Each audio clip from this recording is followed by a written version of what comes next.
Assalamu alaikum ji. I hope you are doing good. This is Advocate Usman Abid and you are watching the law session. हम कानून शहादत order में admission को पढ़ रहे हैं. We have already done up till article 33 article 30 से article 33 तक हम कर चुके हैं. आज हम 34 से कंटिन्यू करेंगे और कोशिश करेंगे कि आज इस वीडियो में एडमिशन के टॉपिक को कंप्लीट कर दिया जाए. But before we start from article 34 एक क्विक सा रीकैप ले लेते हैं कि आर्टिकल 30 से आर्टिकल 33 में क्या क्या कहा गया था.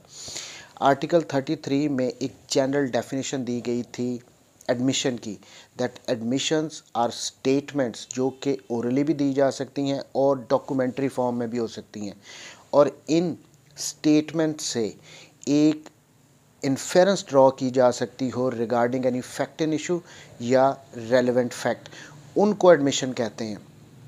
नेक्स्ट देन आर्टिकल 31 से आर्टिकल 33 तक ये बताया गया था कि कौन कौन से पर्सन्स एडमिशन कर सकते हैं. उनमें नंबर 1 पार्टीज़ कर सकती हैं, then their agents, then their representatives अगर रिप्रेजेंटेटिव फॉर्म में सूट फाइल किया गया हो. उसके बाद आ जाता है कि वो पर्सन जिनका कोई पिक्यूनरी इंटरेस्ट हो सब्जेक्ट मैटर में, वो एडमिशन कर सकते हैं. देन इट वाज के जो जिन पर्सन से पार्टीज़ ने अपने इंटरेस्ट को ड्राइव किया हो वो एडमिशन कर सकते हैं. देन आर्टिकल 32 उसमें ये कहा गया था कि ऐसे पर्सन जिनकी कोई लाइबिलिटी या कोई पोजीशन इन क्वेश्चन हो वो भी एडमिशन कर सकते हैं. और आर्टिकल 33 में ये था कि रेफर्ड पर्सन, वो थर्ड पर्सन जिनको पार्टीज़ ने मैटर एक्सप्रेसली रेफ़र किया हो, वो भी आके एडमिशन कर सकते हैं. नेक्स्ट ये कि एडमिशन जो है ये एक ब्रॉडर टर्म है और कन्फेशन इसी का ही एक पार्ट है. अभी के लिए हमने जब हम एडमिशन को पढ़ रहे हैं तो हमने कन्फेशन को दिमाग में नहीं लाना, वो इसके बाद हम करेंगे. बट कन्फेशन, जितने भी कन्फेशन है दे आर एडमिशंस, बट जितने भी एडमिशंस हैं वो कन्फेशन नहीं होते.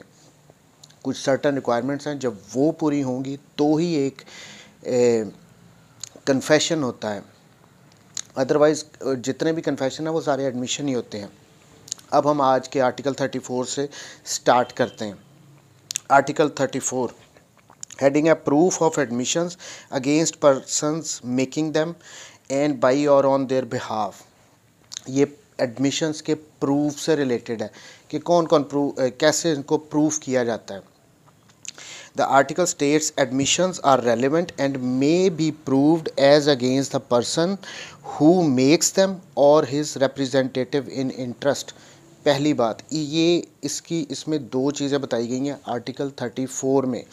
अब यहाँ पे पहली बात ये की गई है, देखें जो एडमिशंस हैं वो एक स्टेटमेंट्स हैं. अब ये स्टेटमेंट्स ए और बी के दरमियान डिस्प्यूट क्या है, एक डीड से रिलेटेड है. वो सेल डीड हो सकती है, कोई भी डीड हो सकती है. ए कहता है कि ये डीड बी ने एग्जीक्यूट की थी.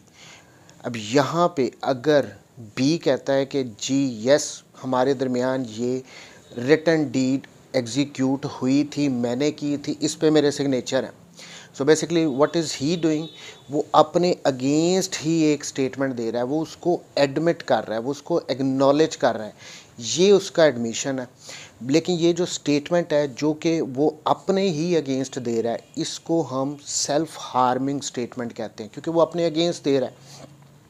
तो यहाँ तक ये कह दिया गया है कि जो सेल्फ हार्मिंग स्टेटमेंट्स होंगी जो किसी पर्सन ने अपने ही अगेंस्ट दे दी होंगी, वो एडमिसिबल होंगी, वो रेलेवेंट फैक्ट होंगी, उनसे रिलेटेड उनको प्रूव किया जा सकेगा उन स्टेटमेंट्स को. पहली बात. बट नेक्स्ट कहता है but they can not be proved by or on behalf of the persons who makes them or by representative in interest. लेकिन दूसरी बात उन्होंने ये कह दी कि सेल्फ सर्विंग तो ठीक है जी, वो सेल्फ हार्मिंग जो स्टेटमेंट्स हैं वो तो रेलेवेंट भी हैं, वो एडमिसिबल भी हैं. एक पर्सन ने अपने अगेंस्ट एक स्टेटमेंट दे दिया तो वो रेलेवेंट है, वो सेल्फ हार्मिंग स्टेटमेंट है. बट कोई पर्सन अगर अपनी ही फेवर में कोई स्टेटमेंट दे रहा हो, वो सेल्फ सर्विंग स्टेटमेंट होगी, उसको एडमिशन नहीं माना जाएगा, वो रेलेवेंट नहीं होगी, उसको नहीं प्रूव किया जा सकता. अब लेकिन आगे फर्दर यहाँ पे 3 डिफरेंट इसमें एक्सेप्शंस दे दी गई हैं जिन सूरतों में सेल्फ सर्विंग स्टेटमेंट्स भी रेलेवेंट होती हैं, उनको प्रूव किया जा सकता है।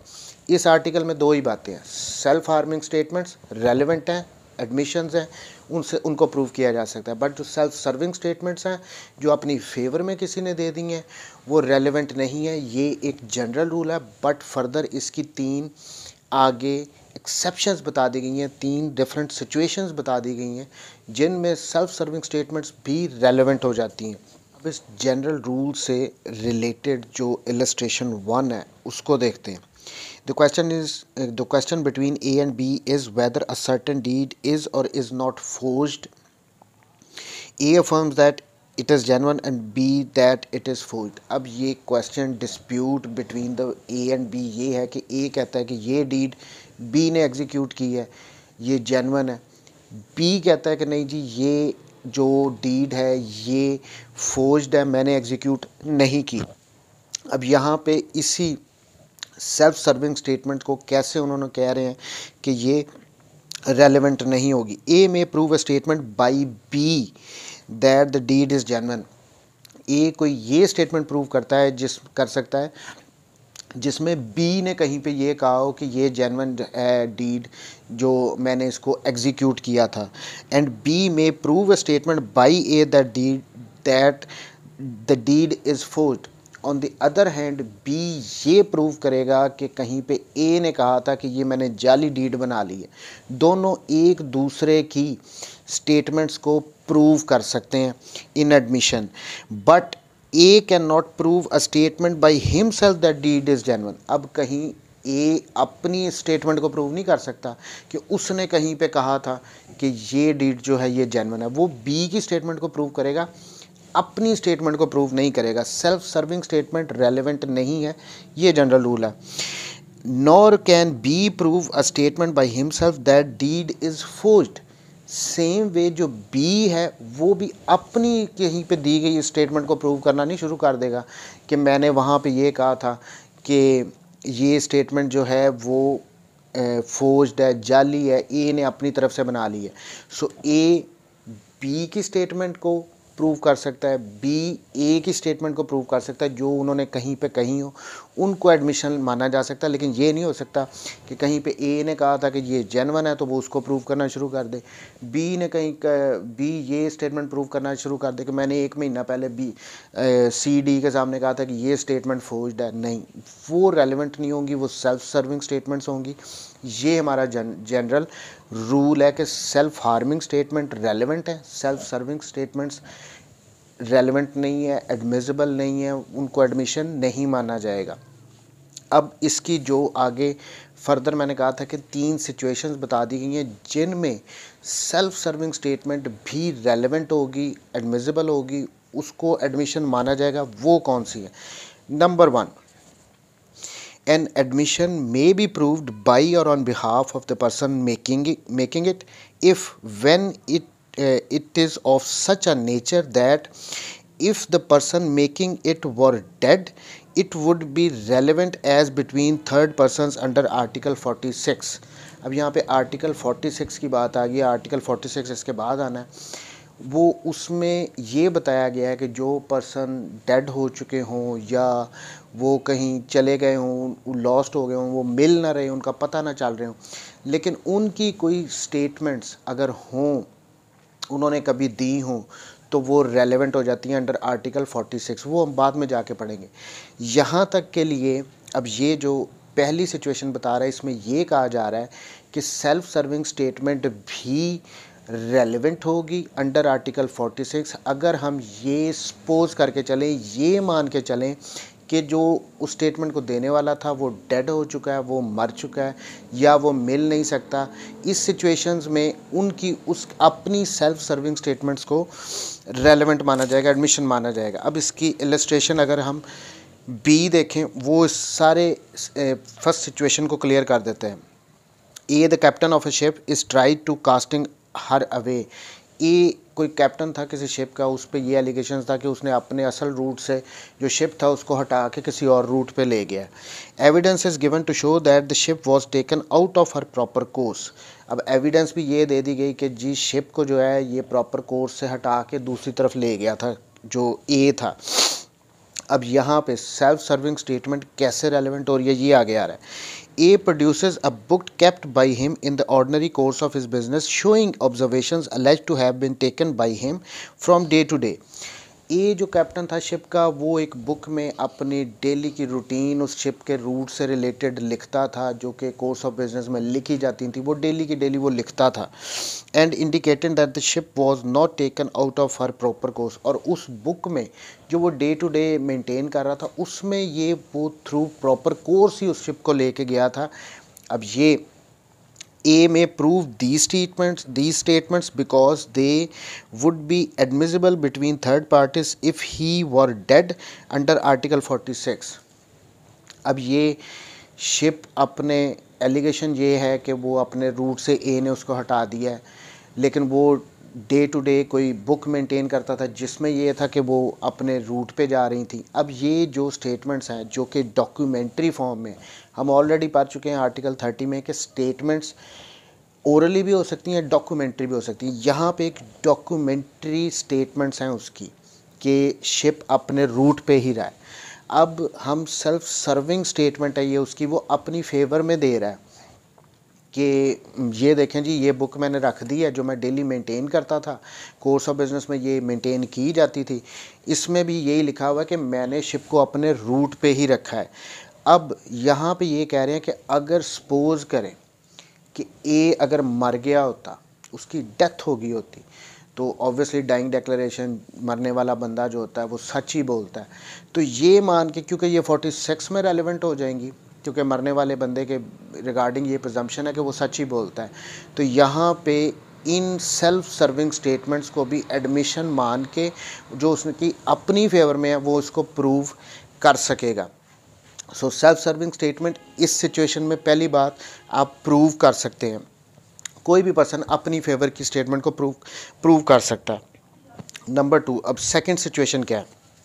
An admission may be proved by or on behalf of the person making it when it consists of a statement the existence of any state of mind or body relevant or in issue made at or about the time when such state of mind or body existed and is accompanied by the conduct rendering it falsehood improbable। अब यहाँ पे दूसरी situation ये बता रहे हैं, हमने इससे पहले आर्टिकल 27 हम पढ़ के आए, उसमें ये बताया था कि state of mind, state of bodily feeling जो होती हैं वो रेलेवेंट होती हैं।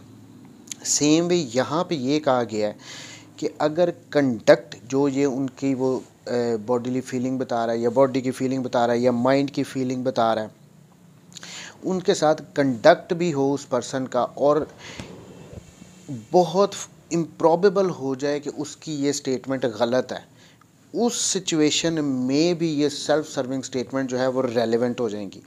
अब ये इसको समझने के लिए इसकी इलस्ट्रेशन डी अगर हम देखें, A is accused of receiving stolen goods knowing them to be stolen. अब ए पे ये चार्ज है कि उसके पास कोई स्टोलन गुड्स रिकवर हुई हैं और उसको पता था कि ये जी स्टोलन गुड्स है, लेकिन फिर भी उसने अपने पास रखी हुई थी, ये एलिगेशन है। A may prove these statements though they are admissions because they are explanatory, he offers to prove that he refused to sell them below their value। Allegation ये था कि स्टोलन प्रॉपर्टी है, स्टोलन गुड्स हैं उसके पास, जाहिर बात है जो चोरी की चीज़ें होती हैं वो लोग बाद में फिर सस्ते पैसों में बेचते हैं, पूरी प्राइस पे कभी भी नहीं बेचते। यहाँ पे ये कहता है कि मैं ये प्रूव कर सकता हूँ कि मैंने इसको सस्ते दामों में सेल आउट ही नहीं किया। अगर मैंने ये चोरी की होते हैं तो मैं इनको सस्ते दामों देता, लेकिन मैंने तो इनको फुल प्राइस में ही बेचा, इसलिए मुझे नॉलेज नहीं था कि ये स्टोलन प्रॉपर्टीज़ हैं या नहीं है। A may prove these statements though they are admissions because they are explanatory of conduct influenced by the fact and issue। यहाँ पे वो अपनी इस स्टेटमेंट को प्रूव कर सकेगा क्योंकि ये उसका कंडक्ट शो कर रहे हैं, ये स्टेटमेंट कि उसने तो फुल प्राइस पे बेची हैं। अगर किसी उसके पास स्टोलन प्रॉपर्टी होती, स्टोलन गुड्स होती, तो वो उसको पता होता, फिर वो उसको सस्ती प्राइस में बेचता, लेकिन वो उसके नॉलेज में नहीं था, वो उनको फुल प्राइस पे बेच रहा था। तो ये उसका माइंड, उसका कंडक्ट सब कुछ शो करा रहा है। और इस बात को अगर उसने फुल प्राइस पे बेची है तो इस बात को हाईली इम्प्रॉबेबल कर देगा कि उसको उसके नॉलेज में था कि ये प्रॉपर्टी, ये जो गुड्स हैं ये स्टोलन है। सो दूसरी सिचुएशन में ये आ गया जब उसका स्टेट ऑफ माइंड, बॉडी और उसका कंडक्ट मिल के इसको हाईली इम्प्रॉबेबल कर दे हों किसी भी फैक्ट इन इशू या रेलेवेंट फैक्ट को, तो वो स्टेटमेंट दो वो भी सेल्फ सर्विंग स्टेटमेंट चाहे हो वो रेलेवेंट होगी, एडमिशन मानी जाएगी। ये दूसरी सिचुएशन थी। Now the last one, an admission may be proved by or on behalf of the person making it if it is relevant otherwise than as an admission। अब ये तीसरी सिचुएशन में उन्होंने इसको कंप्लीट ओपन अप कर दिया है कि देखिए उन्होंने कहा है कि अगर कोई स्टेटमेंट दो वो सेल्फ सर्विंग स्टेटमेंट हो, वो एडमिशन हो, वो अपनी उसकी फेवर में हो, लेकिन अगर ये देखा जाए कि अगर ये एडमिशन ना भी होती तो भी ये रेलेवेंट होनी थी, तो उन स्टेटमेंट्स को भी हमने रेलेवेंट मान के चलना है। सो ये था आर्टिकल 34 इसके प्रूफ से रिलेटेड। अगर इसको, ये थोड़ा सा टेक्निकल है, सिंपल फॉर्म में करें तो दो किस्म की स्टेटमेंट्स होंगी जो एडमिशन होती हैं। सेल्फ हार्मिंग जो कि रेलेवेंट है, एडमिशन है, उनसे रिलेटेड हम एविडेंस दे सकते हैं, उन स्टेटमेंट्स को हम प्रूव कर सकते हैं। दूसरी सेल्फ सर्विंग स्टेटमेंट्स जो वो रेलेवेंट नहीं होती, उनको एडमिशन नहीं माना जाता, उनको प्रूव हम नहीं कर सकते। But there are three situations in which हम उनको भी प्रूव कर सकते हैं। कोई पर्सन अपनी फेवर की दी गई स्टेटमेंट को भी प्रूव कर सकता है। जैसे कि नंबर 1, अगर ये सपोज कर लिया जाए कि वो पर्सन डेड हो चुका है, तो अंडर आर्टिकल 46 वो चूँकि रेलेवेंट होंगी, तो एडमिशन में भी यहाँ पे सेल्फ सर्विंग स्टेटमेंट को हमने रेलेवेंट मान लेना है। सेकंड सिचुएशन के conduct plus state of mind and body वो सारे मिल के किसी भी फैक्ट इन इशू या रेलेवेंट फैक्ट के होने या ना होने को हाईली इम्प्रॉबेबल कर दें, उस सिचुएशन में भी वो रेलेवेंट हो जाती हैं। ये सेल्फ सर्विंग स्टेटमेंट इनको प्रूव किया जा सकता है। और लास्ट वन ये था कि उन्होंने क्लियर कट कह दिया कि अगर ये स्टेटमेंट्स सेल्फ सर्विंग स्टेटमेंट्स अगर एडमिशन ना भी होती तो भी वो रेलेवेंट होनी थी, तो इस सिचुएशन में भी उनको उन स्टेटमेंट्स को प्रूव किया जा सकता है। नेक्स्ट जी article 35, when oral admissions as to contents of documents are relevant. अब यहाँ पे मैं एक बात कर दूँ, ये आगे जाके आर्टिकल 70 से शुरू होगा कि ओरल एविडेंस हम कब दे सकते हैं। देखिए ओरल एविडेंस हम हर चीज़ से रिलेटेड दे सकते हैं आर्टिकल 70 के regarding, but contents of documents के रिगार्डिंग हम ओरल एविडेंस नहीं दे सकते। अब कंटेंट्स ऑफ डॉक्यूमेंट्स मींस कि जो डॉक्यूमेंट के अंदर लिखा होता है उसको कंटेंट्स ऑफ डॉक्यूमेंट्स कहते हैं। अगर हमने किसी डॉक्यूमेंट को प्रूव करना है, इसका सिंपल वे ये है कि हमने उस डॉक्यूमेंट को कोर्ट के सामने प्रोड्यूस करना होता है कि आप इसको इंस्पेक्ट कर लें, ये डॉक्यूमेंट जेन्युइन है या नहीं है। उसके कंटेंट्स के रिगार्डिंग हम ओरल एविडेंस नहीं दे सकते, उसको वो कोर्ट के सामने हमें प्रोड्यूस करना पड़ता है। अब उसको आर्टिकल 72 में ये बता दिया गया था कि दो तरह के एविडेंस दे सकते हैं to prove the contents of documents. Number 1 primary, number 2 secondary. यानी ओरिजिनल फॉर्म में प्राइमरी होगी, अगर उसकी फ़ोटोकॉपी वगैरह होगी तो वो सेकेंडरी एविडेंस हो जाएगी। और लास्ट ये था कि आर्टिकल 76 में ये बताया गया था कि वो कौन कौन सी सिचुएशंस हैं जिनमें अगर प्राइमरी एविडेंस आपके पास नहीं है, ओरिजिनल डॉक्यूमेंट नहीं है, तो उसकी आप सेकेंडरी एविडेंस दे सकते हैं। वो आर्टिकल 76 में है। तो यहाँ पे सेम वे इस आर्टिकल में ये कहा गया है कि जो एक डॉक्यूमेंट है उसके कंटेंट से रिलेटेड ओरल एडमिशन आप नहीं कर सकते। सिंपल फॉर्म में ये कहा गया, oral admissions as to the contents of documents are not relevant. Oral admission आप नहीं कर सकते, ये जनरल रूल आ गया। Unless and until the party proposing to prove them show that he is entitled to give secondary evidence of the contents of such documents under the rules hereinafter contained, or unless the genuineness of a document produced is in question। दो बातें इन्होंने कर दी हैं इस article में। मैं clear cut बता चुका हूँ कि regarding the contents of documents आप ओरल एविडेंस नहीं दे सकते, सेम वे आप ओरल एडमिशन भी नहीं कर सकते। लेकिन दो सिचुएशंस में आप कर सकते हैं। नंबर 1 कि आपके पास प्राइमरी एविडेंस नहीं हो, आपने वो डॉक्यूमेंट प्रोड्यूस करना है, लेकिन वो आप प्रोड्यूस ही नहीं कर सक रहे, आपके पास वो है ही नहीं। और अंडर आर्टिकल 76 आप एलिजिबल हो जाते हैं सेकेंडरी एविडेंस देने के। इन दैट सिचुएशन आप ओरल एडमिशन दे सकते हैं। सेकेंडली, अगर जेन्युइननेस ऑफ किसी डॉक्यूमेंट की इन क्वेश्चन हो तो उस सिचुएशन में भी आप ओरल एडमिशन कर सकते हैं regarding the contents of the documents. But general rule ये है कि ओरल एडमिशन नहीं होंगे regarding the contents of documents. लेकिन दो सिचुएशन है, नंबर वन कि सेकेंडरी एविडेंस आप दे सकते हो, और नंबर टू उसकी जेन्युइननेस ही इन क्वेश्चन हो। अब यहाँ पे अगर इसकी एग्जांपल लें, अगर ए और बी के दरमियान एक रिटन एग्रीमेंट है, तो यहाँ पे ए उस डॉक्यूमेंट को प्रोड्यूस किए बगैर कोर्ट में आके ये नहीं अपना कोई और ओरल एडमिशन नहीं कर सकता, ओरली नहीं कह सकता कि जी हमारे और इसके दरमियान एक रिटन डॉक्यूमेंट, रिटन एग्रीमेंट हुआ था। उसके लिए उसको क्या करना पड़ेगा, ए को उस डॉक्यूमेंट को कोर्ट में प्रोड्यूस करना पड़ेगा। लेकिन अगर वो डॉक्यूमेंट बी के पास है या गुम हो चुका है या वो डिस्ट्रॉय हो चुका है, इस सिचुएशन में आर्टिकल 76 में वो उसकी सेकेंडरी एविडेंस दे सकता है। उसके पास अगर उसकी फ़ोटोकॉपी है, ओरिजिनल नहीं है, तो इस सिचुएशन में वो सेकेंडरी एविडेंस के तौर पे उस फोटोकॉपी को कोर्ट में लेके आएगा, फिर उसको वो प्रूव कर सकता है।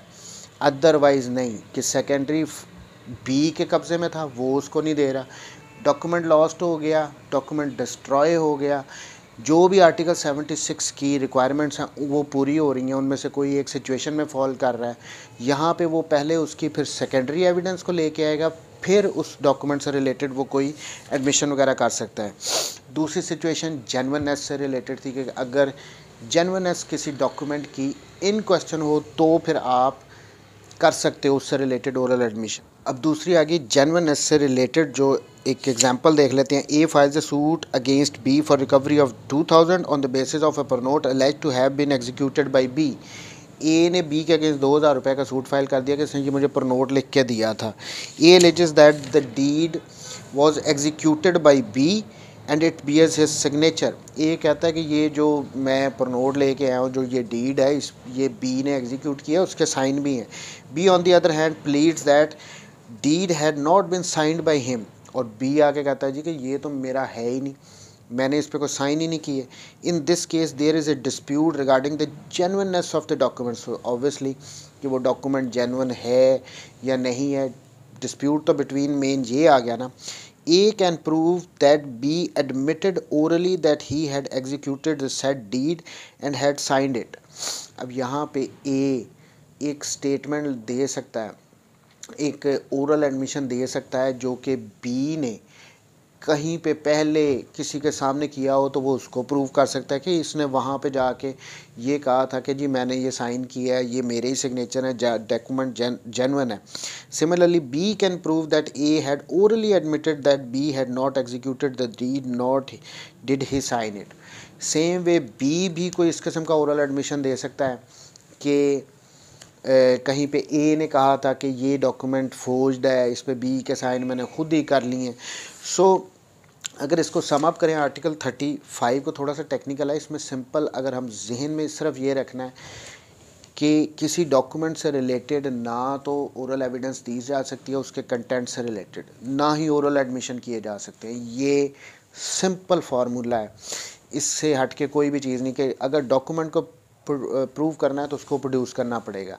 बट दो सिचुएशन हैं जिनमें ओरल एडमिशंस भी रिगार्डिंग किसी कंटेंट्स ऑफ डॉक्यूमेंट को प्रूव करने के लिए किए जा सकते हैं। नंबर वन कि वो डॉक्यूमेंट कहीं पे गुम हो चुका है, जो पर्सन उसके कंटेंट्स को प्रूव करना चाहता है वो उसके पास है ही नहीं, तो वहाँ पे अगर तो सेकेंडरी एविडेंस उसको अलाउ की जाती है तो फिर वो उससे रिलेटेड ओरल एडमिशंस कर सकता है। सेकेंडली अगर उसकी जेन्युइननेस ही इन डिस्प्यूट हो, एक पर्सन कह रहा हो कि ये ओरिजिनल है, दूसरा कह रहा हो कि ये फोर्ज्ड है, तो यहाँ पे ए बी से रिलेटेड कोई भी उसने एडमिशंस किया हो तो उस स्टेटमेंट को प्रूव कर सकता है। सेम वे बी ए से रिलेटेड कोई भी स्टेटमेंट होगी जो उसने पहले की होगी, उसके थ्रू इससे ओरल उससे रिलेटेड ओरल एडमिशंस कर सकता है। सेल्फ सर्विंग स्टेटमेंट्स दे सकता है। नेक्स्ट है जी article 36, admissions in civil cases when relevant.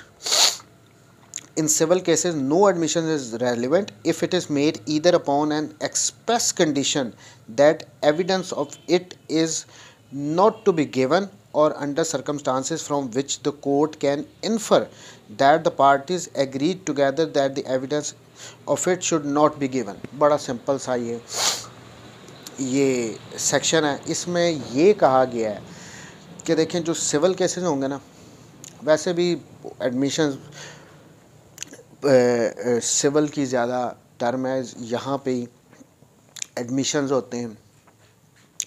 कोई भी ऐसे एडमिशन्स जिनसे रिलेटेड पार्टीज़ ने इन पास्ट एग्री किया हो कि हम ये बात मान तो रहे हैं, लेकिन इसको इन फ्यूचर आप कभी भी एविडेंस के तौर पे पेश नहीं कर सकोगे। नंबर 1, फॉर इंस्टेंस जब एग्रीमेंट्स होते हैं उससे पहले निगोशिएशंस पार्टीज़ की होती हैं, तो उनमें अगर कोई रिटन फॉर्म में चली गई है, कोई उनसे रिलेटेड कोई एडमिट उन्होंने की हैं टर्म्स, और फिर साथ उसमें अगर वो एक्सप्रेसली उन्होंने उस निगोशिएशन लेटर पे जो अगर वो लिख दिया हो कि जी इस बात को हम मान तो रहे हैं, लेकिन ये अगर हमारा कल को कोई डिस्प्यूट आ गया तो आप इसको कोर्ट में नहीं लेके जाओगे, हम इसको कोर्ट में नहीं मानेंगे, तो वो एक्सप्रेसली जब पार्टीज़ एग्री होगी कि ठीक है जी इन फ्यूचर अगर डिस्प्यूट भी हो गया तो हम आपकी इन बातों को कोर्ट में नहीं लेके जाएंगे, तो वो जो पार्टीज़ के एडमिशन्स होंगे वो नहीं माने जाएंगे, वो रेलेवेंट नहीं होंगे, उनसे रिलेटेड एविडेंस कोर्ट नहीं मानेगी। दूसरी सिचुएशन कि कोर्ट को अगर खुद ही पता लग जाए कि यार ये जो एडमिशन्स ये लेके आ रहे हैं इनसे रिलेटेड तो इन्होंने एग्री किया हुआ था कि इससे कल को कोई डिस्प्यूट होगा तो हम इसको कोर्ट में नहीं लेके जाएंगे, तो कोर्ट उनको भी मानने से इनकार कर देगी। सिंपल वर्ड्स में आर्टिकल 36 में ये कह दिया गया है कि अगर पार्टीज़ ने इन पास्ट एग्री किया हो कि हम जो ये एडमिशन्स कर रहे हैं आप इनको कल को कोर्ट में नहीं लेके जाओगे, तो अगर वो दूसरी पार्टी उसको कोर्ट में लेके जाएगी कि इन्होंने तो जी एडमिट किया था, किसी थर्ड पर्सन के सामने ओरली किया था या किसी डॉक्यूमेंट्री फॉर्म में किसी पेपर पे हमें लिख के दिया था, तो उसको नहीं माना जाएगा अगर पार्टीज़ वहाँ पे एग्री हुई थी। सेकेंडली, अगर कोर्ट को लगे कि ये बात ये जो एडमिशन ये लेके आ रहे हैं वो उससे रिलेटेड तो पार्टीज़ एग्री कर रही हैं, एग्री किया था कि हम इनको कोर्ट में नहीं लेके जाएंगे, तो कोर्ट भी उसको इनकार कर देगी कि नहीं जी हम इनको एज एडमिशन नहीं लेंगे, नहीं मानते। अब इसमें जो एग्जांपल दी गई है, nothing in this article shall be taken to exempt any advocate from giving evidence of any matter of which he may be compelled to give evidence under article 9। अब आर्टिकल 9 में ये कहा गया था कि सम सर्टन सिचुएशंस में जो councils होते हैं वो भी जाके एविडेंस दे सकते हैं। यहाँ पे आर्टिकल 36 में ये कहा गया है कि एक्सप्लेनेशन में कि ऐसा नहीं हो सकता कि अगर कोई काउंसल था किसी पार्टी का, कोई वकील साहब थे, कोई लॉयर था, वो अगर आर्टिकल 9 में जाके एविडेंस दे सकता है, उसको वहाँ पे अलाउ किया था उस सर्टन टर्म्स के अंडर के वो एविडेंस आके कोर्ट में दे सकते हैं, तो ये आर्टिकल यहाँ पे उनको बार नहीं कर रहा कि वकील साहब आके कोई एडमिशन नहीं कर सकते, कोई स्टेटमेंट नहीं दे सकते। अगर वो आर्टिकल 9 में दे सकते थे तो वो यहाँ पे भी वकील साहब आके स्टेटमेंट दे सकते हैं, कोई एडमिशन कर सकते हैं। सो ये सिंपल सा था article 36। Now the last article of admission that is article 45। ये भी बड़ा सिंपल सा है। Admissions not conclusive proof but may stop. Heading से क्लियर हो गया कि जो एडमिशंस करते हैं ना वो कंक्लूसिव प्रूफ नहीं हो सकता। ऐसा नहीं हो सकता कि उसके बाद कोई एविडेंस नहीं दी जा सकती, वो ख़त्म होगी बात। ज़्यादा से ज़्यादा एडमिशंस को एज एस्टॉपल आप यूज़ कर सकते हो कि जो आप पहले कह चुके हो आप उससे भाग नहीं सकते, आप उससे मुकर नहीं सकते, मैक्सिमम ये हो सकता है। Admissions are not conclusive proof of matter admitted but they may operate as estoppel under the provisions here and after content. अब एस्टॉपल की जो रेलिवेंट आर्टिकल्स हैं आर्टिकल 40, 114, 40, 115, 116 है। यहाँ पे क्लियर कट ये कहा गया कि जो आपने एडमिशन्स करने हैं ना वो कंक्लूसिव प्रूफ नहीं, ये नहीं कि एक बंदे ने एक एडमिशन अगर कोई कर लिया है तो वहीं पे केस ख़त्म, मज़ीद कोई एविडेंस नहीं ली जाएगी। यहाँ पे ये कहा है कि एडमिशन्स जो हैं सिर्फ़ और सिर्फ एज ए स्टॉपल का काम करेंगे कि आपने जो कह दिया इससे आप पीछे नहीं हट सकते, दैट्स इट, कल को आप इससे बदल नहीं सकते हो। सो ये इसकी एविडेंट्री उन्होंने बता दिया था कि मैक्सिमम ये एज ए स्टॉपल काम करेंगे। So this was all about admissions. Next video में हम इंशाल्लाह कन्फेशन करेंगे। होपफुली मैंने आपको क्लियर किया है इस एडमिशन में। थैंक यू वेरी मच जी, टेक केयर, अल्लाह।